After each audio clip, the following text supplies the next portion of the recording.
బాబాయ్ హత్య కేసు ఉదంతం, జగన్మోహన్ రెడ్డి పాలన వైఫల్యాలు వెరసి పులివెందుల ఎలక్షన్. ఆ ఎలక్షన్‌లో మీరు గ్రౌండ్‌లో ఉన్నారు. ఒక పార్టీ తరపున అభ్యర్థిగా కూడా ఉన్నారు. అంతకుముందు ఏం జరిగేది పులివెందుల ఎన్నికల్లో? ఈసారి ఏం జరగబోతుంది? అక్కడ ఎవరు గెలవబోతున్నారు?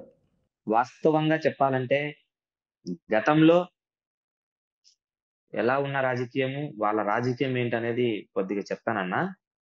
గతంలో తెలుగుదేశం పార్టీ ప్రతిపక్షంలో ఉన్నా, పాలకపక్షంలో ఉన్నా, ఏ విధంగా ఉన్నా గత 35, 40 సంవత్సరాల నుంచి పులివెందుల నియోజకవర్గంలో ప్రస్తుతం 7 మండలాలు, 122 పంచాయతీలు. ఇప్పుడు ప్రస్తుతం మున్సిపాలిటీలో 33 వార్డులున్నాయి. దాదాపుగా ఇప్పుడు ప్రస్తుతం 2,38,000 ఓటర్లున్నారు. ఈ పులివెందుల రాజకీయంలో గతంలో తెలుగుదేశం పార్టీలో ఉన్నటువంటి నాయకులను భయభ్రాంతికి గురి చేసేవాళ్ళు. ఎన్నికల ముందు రోజుటు ఎన్నికల బూత్‌లో కూర్చోవాలంటే ముందే భయభ్రాంతికి గురి చేసి వాళ్ళను కూర్చోనీయకుండా చేసేవాళ్ళు. తర్వాత రిగ్గింగ్ చేసేవాళ్ళు. రీసైక్లింగ్ చేసేవాళ్ళు. ఓటర్లను ప్రభావితం చేసేవాళ్ళు.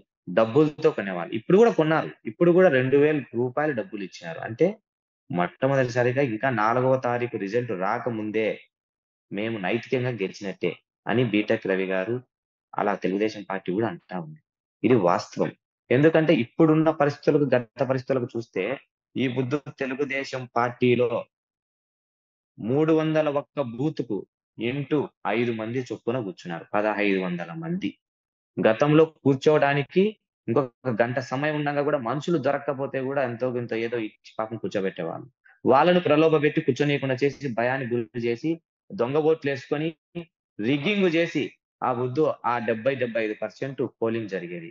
ఈ బుద్దు నిజంగా నైతికంగా మారెడ్డి రవీంద్రనాథ్ రెడ్డి తెలుగుదేశం పార్టీ అభ్యర్థి బీటెక్ రవి గారు గెలుస్తున్నారనే విషయం 4వ తారీఖు అందరూ ఒక ఆశ్చర్యానికి గురైతారు. ఎందుకంటే జగన్మోహన్ రెడ్డి ఏంది పులివెందుల ఓడిపోవడం ఏందిబ్బా అంటారు.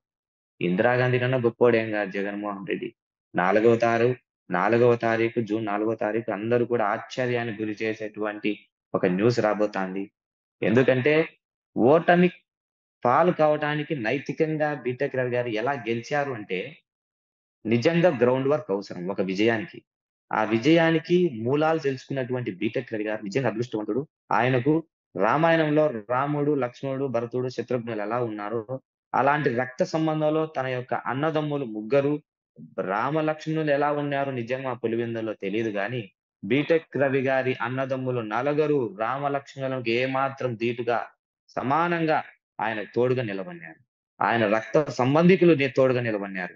కార్యకర్తలు తోడుగా నిలబడినారు. అభిమానులు, ప్రజలు తోడుగా నిలబడి, ఈ బుద్దు ప్రతి బూతులో ఎక్సెస్ ఆఫ్ మేము కూర్చుంటే ఇంక సరిపోదు స్థలం అనేటువంటి విధానంలో ఈ బూత్‌కి ఏజెంట్లు ఎక్కువైపోయారు. అదే గతంలో కూర్చోవాలంటే ఇబ్బంది పడేవాళ్ళు. ఒకటి చెప్పండి. గతంలో ఇబ్బంది పడేవాళ్ళు, భయపడేవాళ్ళు, రిగ్గింగ్, రీసైకిల్ జరిగేది. ఈ ఎన్నికల్లో అలా అలా జరగలేదా? అస్సలు మొత్తం 301 బూతులో పులివెందుల నియోజకవర్గంలో ఎలాంటి అవాంఛనీయమైనటువంటి సంఘటనలు గాని, దొంగ ఓట్లు వేయడం కానీ ఏమీ చేయలేదు. బీటెక్ రవి గారు గెలుస్తున్నాడు. అతను ప్రజలకు అతని మీద ఒక నమ్మకము, ఒపీనియన్‌లో ఒక స్థిరత్వంగా ఉన్నారని జెప్పేసి భయపడి రూ. 2,000 డబ్బులు ఇంటింటికి డబ్బులు వంచారు. అంటే నైతికంగా భయపడినారు. ఓటమి పాలైతామని జెప్పేసి. ఎందుకు ఓడిపోతారంటే వైఎస్ జగన్మోహన్ రెడ్డి సీఎం అయినప్పటి నుంచి ఇంతవరకు తన సొంత పార్టీలో ఉండే ముఖ్య కీలక నాయకులకి అపాయింట్‌మెంట్ లేదు. చెప్పాలంటే ఈ ఎలక్షన్స్‌లో ఎప్పటినుంచో కొన్ని పేర్లు చెప్పాల్సిన అవసరం ఉంది. వైఎస్ జగన్మోహన్ రెడ్డి గారికి నమ్మిన బంటు, నమ్మిన మిత్రుడు, ప్రాణాలను ధారాళంగా ఇచ్చేటువంటి ఒక వ్యక్తి దంతలూరి కృష్ణ లేరు. ఎన్నికల బరిలో లేరు. ఎన్నికలకు దూరంగా ఉన్నారు. అసలు ఎక్కడ లేరాయన. ఎందుకు లేరు? ఆయన ప్రవర్తన విధానం బాగాలేదు. అతని ఎనకాల అనుచరుల యొక్క ప్రవర్తన విధానం సరింగా లేదు. వైఎస్ అవినాష్ రెడ్డి గారి ప్రవర్తన సరింగా లేదు. అతని ప్రస్తుత రాజకీయాల మీద అతనికి నచ్చక అతను రాలేదు. సారాయిపల్లె అనేటువంటి పక్కనే జేఎన్‌టీయూ కాలేజ్ ఎదురుగుండా ఒక పెద్ద రంగాపురం గ్రామంలో సంబంధించిన రాజుల భాస్కర్ రెడ్డి లేడు. ఆయన లేకపోయినాడు. మరి దేవిరెడ్డి శివశంకర్ రెడ్డి అనే వ్యక్తి ఎంపీగా కంటెక్టింగ్ చే ఆహ్, క క అతను ఒక అభ్యర్థిగా పోటీ చేస్తే, ఆ అభ్యర్థి గూడా ప్రమాణం చేయలేదని చెప్పేసి అతను అభ్యర్థాన్ని కోల్పోయినాడు అతను. అంటే వర్క్ చేయాలి గదా! మామూలుగా ఒక ఆర్‌ఓ దగ్గర ఆ వర్క్ చేయలేదనే ఉద్దేశ్యంతో ఆయన యొక్క అభ్యర్థిత్వం తీసేసినారు. అంటే ఈ వైసీపీకి సంబంధించి పులివెందుల్లో జగన్మోహన్ రెడ్డి తరపు తాలూకు నడిపించే ఒక్క నాయకుడు లేడంటే జగన్మోహన్ రెడ్డి యొక్క వైఫల్యమే గదా! అంటే వైఎస్ జగన్మోహన్ రెడ్డి గారి తాలూకు తరపున నడిపించే నాయకుడు లేక ప్రజలు ఎవరే గాని ముందుకొచ్చేవాళ్ళు లేరు. ప్రజలు గాదు. వాళ్ళ కార్యకర్తలు ముందుకొచ్చేవాళ్ళు లేరు. దేవిరెడ్డి శివశంకర్ రెడ్డి లేడు. మెయిన్ ముఖ్యమైనటువంటి అనుచరుడు, స్నేహితుడు దంతులూరి కృష్ణ గారు లేరు. రాజుల భాస్కర్ రెడ్డి గారు లేరు. వాళ్ళే లేనప్పుడు అసలు నడిపించే తల్లి బిడ్డకు తల్లికి బిడ్డ ఎవరు? బిడ్డకు తల్లి ఎవరన్నట్టుగా ఉంది ఆ పరిస్థితి పులివెందుల. అలాంటి పరిస్థితుల్లో పులివెందుల నియోజకవర్గంలో ఉన్న 300 ఒక్క బూతులో ఎటువంటి అవాంఛనీయ సంఘటన లేకోకుండా, ఒక్క రిగ్గింగ్ లేకోకుండా, గొడవలు లేకోకుండా, ప్రశాంత వాతావరణంలో ప్రజలే స్వచ్ఛంగా వచ్చి, మహిళలు పొద్దున 7 మొదలు సాయంత్రం 5:30, 6 వరకు గూడా బారులు తీరి 81% స్వచ్ఛమైన నిజాయితీ నికార్సైన ఓటు పులివెందుల ప్రజలు వేసుకున్నారు. గతంలో ఓటేయడానికి పోతే నీ ఓటు అయిపోయిందనేవాళ్ళు. నా ఓటు నేనెప్పుడేసినానయ్యా? నేను ఓటు వేయలేదంటే, ఓటు ఏసిపోయినావు గదా! ఇప్పుడే అనేవాళ్ళు. ఏందంటే దొంగ ఓట్లేసుకునే వాళ్ళకి నచ్చినట్టు విధంగా. అంత దొంగ ఓట్లేసి రిగ్గింగ్ చేసినా ఏ రోజు 70, 75% పోలింగ్ జరిగేది. కానీ ఈ రోజు స్వచ్ఛంగా ప్రజలు కసిగా వచ్చి, బాగా మండుటి ఎండల్లో గూడా నిలబడి మహిళలు సైతం వేసిపోయినారంటే, ఈ పొద్దు జగన్మోహన్ రెడ్డి ప్రభుత్వం మీద, అతని ప్రవర్తన విధానం మీద, నాయకత్వం మీద అసహ్యం కలిగింది. ఎందుకు అసహ్యం కలిగిందంటే, సీఎం అయినప్పటి నుంచి పులివెందులకొస్తే ఆయన రాజారెడ్డి గారి వర్ధంతికో, రాజశేఖర రెడ్డి గారి జయంతికో, లేకపోతే క్రిస్మస్‌కో వచ్చేవాడు తప్ప, ప్రజలను ఆయన కోసం కనీసం ప్రజల కోసం కాకపోతేలే, వైకాపా నాయకులు ఆయనకు పాదయాత్ర చేసినప్పుడు, ఆయన జైల్‌లో ఉన్నప్పుడు, ఇంగ సొంత చెల్లెల్నే దూరం పెట్టాడంటే ఇంగ రక్త సంబంధీకులు ఇంగ ప్రజలు నాయకులను ఎందుకు దూరం పెట్టినాడో మీకే అర్థమైంటది. అతను ఒక నియంత గాబట్టి, అతను అసహ్యం కలిగింది. ప్రజలకు కూడా ఉద్యోగస్తులకు, నిరుద్యోగులకు, మహిళలకు ఎందుకు అసహ్యం కలిగింది? కల్తీ మద్యం ముఖ్యమైనది. మేము యుద్ధ బీటెక్ రవి గారు గెలుపొందడానికి కారణం అదృష్టవంతుడని అందరూ అంటారు. బీటెక్ రవి గారు చాలా అదృష్టవంతుడని. ఆ అదృష్టం ఎలా కలిసొచ్చిందంటే మొట్టమొదటి వివేకానంద రెడ్డి గారి హత్య చానా ప్రభావితం జరిగింది. అలాగే రైతులు నిర్లక్ష్యం చేయటము. మూడోదొచ్చేసి నిరుద్యోగులకు ఉద్యోగాలు లేకోకుండా ఏ కంపెనీ పెట్టుకోకోకుండా తను ఏదో పులివెందుల చుట్టూ 500,00,00,000 పాడా నిధులను దుర్వినియోగం చేసినారు. చేసిన అభివృద్ధినే పగలగొట్టేసి మళ్ళీ అది అభివృద్ధి చూపించినారు. ఒక కంపెనీ పెట్టలే, ఒక కాలేజ్ రాలే. ఒక మెడికల్ కాలేజ్ కట్టినారే గాని ఇంతవరకు అప్రూవల్ లేదు. దాంట్లో ఒక ఉద్యోగం లేదు. ఒక హాస్పిటల్ గూడా లేదు. ఊరక పైకి మెడికల్ కాలేజ్. అంతకు మించి ఏం లేదు. రింగ్ రోడ్ వాళ్ళ నాయన కట్టిన రింగ్ రోడ్డే, వాళ్ళ నాయన పెట్టిన జేఎన్‌యూ కాలేజే, వాళ్ళ నాయన పెట్టినటువంటి గ్రౌండ్ అంటే మున్సిపాలిటీ యొక్క అండర్ గ్రౌండ్ డ్రైనేజ్ అదే వ్యవస్థే. అదే మున్సిపాలిటీలో అదే ఫుడ్ అండ్ సైన్స్ టెక్నాలజీ. అదే యురేనియమే. ఆయన పెట్టినటువంటి అభివృద్ధి తప్ప జగన్మోహన్ రెడ్డి ప్రత్యేకంగా పల్లెల్లో కొట్టుకునే బోర్లు గూడా కొత్తవి వేయించలే. ఆ బోర్లంటే ఇప్పుడు లేవులే. జగన్మోహన్ రెడ్డి అంటూ పులివెందుల నియోజకవర్గానికి నిరుద్యోగులకు గాని ఏంది చేయలే. కేవలం అతను సీఎం అయిన తర్వాత ఆర్థిక భారాన్ని పెంచినాడు తప్ప పేద మధ్య తరగతి కుటుంబీకులకు ఆర్థిక స్థితిగతినైతే ఏదే గాని అతనికి తోడుగా ఒక్క రూ. 10,000 బతికే పరిస్థితి లేదు పులివెందులలో. కాబట్టి నిరుద్యోగులు, ఉద్యోగులు, పేద మధ్య తరగతి వాళ్ళు విసిగెత్తిపోయినారు ముఖ్యంగా. కాబట్టి ప్రజలు చానా ఎందుకు ఇతనికి ఇన్ని రోజుల నుంచి మనం చేస్తా ఉన్నాము. జగన్మోహన్ రెడ్డి వల్ల మనకి ఉపయోగం ఏముంది? సీఎం అయితే ఏదో వాళ్ళ నాయన తరహాలో చేస్తాడులే అని చెప్పేసి 2019లో ఆయనకు ఓటేయడం జరిగింది. సీఎం అని. సీఎం అయిన తర్వాత ఏంది లేదని తెలిసిపోయింది. కాబట్టి దానికి ధీటుగా ముఖ్యమైన సంబంధించిన చెల్లెల్నే దూరం పెట్టినాడు. సొంత అనుచరుడిని దూరం పెట్టినాడు. ఇంగ కావాల్సిన వాళ్ళని దూరం చేసుకున్నాడు. నడిపించే వ్యవస్థ లేదు పులివెందుల్లో. వైఎస్ అవినాష్ రెడ్డి లేకపోతే జగన్మోహన్ రెడ్డి మనుగడే లేదు. వైఎస్ జగన్మోహన్ రెడ్డికి అవినాష్ రెడ్డి కూడా అరెస్ట్ అయితే రాజకీయ ప్రస్థానం వైఎస్ ఫ్యామిలీది క్లోజ్. పులివెందుల్లో ఏమి ఉండదు. కనీసం అనుకునే వాళ్ళు కూడా ఉండదు. 15 తెలీదు కూడా నాకు తెలిసి. ఇప్పటికే చాలా మందికి కొంతమంది అదే అనుకుంటున్నారు పులివెందుల్లో. కాబట్టి బీటెక్ రవి గారి కోసం తన రక్త సంబంధీకులు, అన్నదమ్ములు, కార్యకర్తలు, ప్రజలు అందరూ తోడై 2024లో వైఎస్ జగన్మోహన్ రెడ్డి మీద అత్యంత భారీ మెజారిటీతో గెలవబోతున్నాం. ఇది మేము చెప్పేది వాస్తవం. ఎందుకంటే ఇంకొకసారి 93,000 విజయ్ కుమార్ ఇంకొకసారి ఆలోచించి విశ్లేషణ చేయండి. ఇప్పటివరకు ఈ వార్త ఏ మీడియాలో, ఏ ఇంటర్వ్యూలో ఎవరు కూడా సరిగ్గా దాన్ని విశ్లేషించలేకపోయారు. మీరు చెప్పేది వాస్తవమైతే మీరే తెలుగు వన్ సాక్షిగా మొట్టమొదటిసారిగా జగన్మోహన్ రెడ్డి పులివెందుల్లో ఓడిపోతున్నారు అనేది ఒక పెన్సెన్షన్ అవుతుంది. మీరు రాబోయే రోజుల్లో అతిపెద్ద రాజకీయ విశ్లేషకుడిగా ఆంధ్ర ప్రజలను కాదు, యావత్ తెలుగు ప్రజల్ని ఆకర్షించే వ్యక్తిగా మీరు మారిపోతారు. మీరు చెప్పే దాంట్లో పూర్తి స్థాయి వాస్తవం ఉండి గ్రౌండ్ రియాలిటీతోనే విశ్లేషిస్తున్నారా? నేను పూర్తి స్థాయిలో పులివెందుల నియోజకవర్గంలో అవగాహన, రాజకీయ అనుభవము, గత రాజకీయం, ప్రస్తుత రాజకీయం మీద అవగాహన ఉంది అన్న.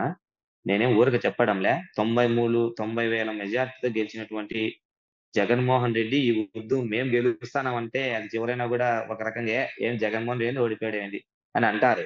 వాస్తవంగా పులివెందుల నియోజకవర్గంలో 22,000 మంది ఉద్యోగస్తులు ఉన్నారు. కరుడుగట్టిన ఉద్యోగస్తులు 7,000 మందిని తీసేసిన 15,000 మందికి వేసుకునే యావరేజ్‌గా ఇంటూ 3 అంటే 45,000 ఓటు నాకు తెలిసి తెలుగుదేశం పార్టీ బీటెక్ రవి గారికి పడినాయి. కనీసం జగన్మోహన్ రెడ్డి సీఎం అయిన తర్వాత ఒక్క గొర్రు గుంటుక గాని డ్రిప్‌కు సంబంధించిన వ్యవసాయకు సంబంధించిన పనిముట్లు ఇవ్వలే. కనీసం వ్యవసాయ 2,39,000 ఓట్లలో రైతుల నుంచి 10,000 ఓట్లు ప్రభావితం జరుగుతాయి. మొన్న సమర్థవంతమైన ఓటులేసినారు. ఎవరికి? మన భూమిరెడ్డి రామగోపాల్ రెడ్డి గారికి. ఆ పొద్దు 4,500 ఓట్లు పులివెందుల నుంచి వచ్చినాయంటే సమర్థవంతమైన ఓటర్లు తెలుగుదేశం పార్టీ అప్పటికే ఏసినారంటే, ఈ పొద్దు నిరుద్యోగులు వేయరా అన్న 10,000 మంది వేయరా? 10,000 మంది యేసుకుంటే అప్పటికి ఎంతమంది అయితారు? ఉద్యోగస్తులు ఇప్పుడు పోస్టల్ బ్యాలెట్లు ఏసినారు. ఆల్రెడీ 2,600, 2,739 మంది ఏసినారు. పోస్టల్ బ్యాలెట్లు ఆ రోజు చూస్తారు. యావత్ ప్రజలు అవాక్కయ్యేలా పులివెందుల నియోజకవర్గంలో బీటెక్ రవి పోస్టల్ బ్యాలెట్‌లో ముందంజ. ఈ మాట మీరు రాసి పెట్టుకోండి. పోస్టల్ బ్యాలెట్‌తో మొదలు చివరి వరకు మామూలుగా లేదన్నా 50 ఛాన్సెస్‌లోనే చివరికొచ్చే కొద్దీ మేము భారీ మెజార్టీతో గెలుస్తాం. ఎందుకంటే వ్యతిరేకత విపరీతంగా ఉంది. ప్రతి మహిళ మేము పోతా ఉంటే బూతుల్లోకి గాని, బీటెక్ రవి గారు గాని, మేము గాని, తనకు సంబంధించిన బంధువులు గాని చాలా సంతోషకంగా మామూలు తెలుగుదేశం అంటే పలకరించేవాళ్ళు గాదు. ఇళ్ళలో పోతే నీళ్లు గూడా ఇచ్చేవాళ్ళు గాదు. ఎక్కడైనా పోతే కనీసం వాకిలేసుకునే పరిస్థితి ఉన్నది గతంలో. ఈ పొద్దు ఇండ్ల కాడికి పోతాంటే బీటెక్ రవి గారు గాని, ఆయన సతీమణి లతారెడ్డి గారు గాని, అది కొడుకుల రామరెడ్డి గాని, వాళ్ళ అన్నదమ్ములు జోగిరెడ్డి గారు, మారెడ్డి భరత్ రెడ్డి గారు, వాళ్ళ ఫ్యామిలీ వంశవృక్షం అంతా వెళ్ళిపోతా ఉంటే, పిలిచి జ్యూసులిచ్చి, వాటరిచ్చి, స్వయంగా ఇంట్లో డిన్నర్‌లకు గూడా పిలుస్తా ఉన్నారు ప్రజలు. మార్పొచ్చేసింది. మార్పు రావడం గాదు. పులివెందుల నియోజకవర్గంలో బీటెక్ రవి గారు ఖచ్చితంగా గెలుస్తున్నారు. ఎందుకంటే కారణము ఆయన తప్పిదాలు. ఇంతవరకు జగన్మోహన్ రెడ్డి ప్రజలతో మాట్లాడేవారు కాదు. చంద్రబాబు నాయుడు గారు, రాజశేఖర రెడ్డి గారు రాజకీయ ప్రస్థానం ఉన్నప్పుడు, రాజశేఖర రెడ్డి సీఎం ఉన్న ఎవడైనా గాని ఆయన చాంబర్‌కెళ్ళినా, అతని ఇంటికాడికెళ్ళినా ప్రేమగా పలకరించేవారు. కనీసం ప్రజలు ఏందిరా రాజశేఖర రెడ్డి అంటే ఏదో అప్పట్లో చేసేవాడు. ఆ విధంగా మనం అనుకున్నాం. జగన్మోహన్ రెడ్డి ఇంతేనా అనే పరిస్థితొచ్చింది. ప్రతి మహిళ ఓటు మా తెలుగుదేశం పార్టీకి పడిందన్న.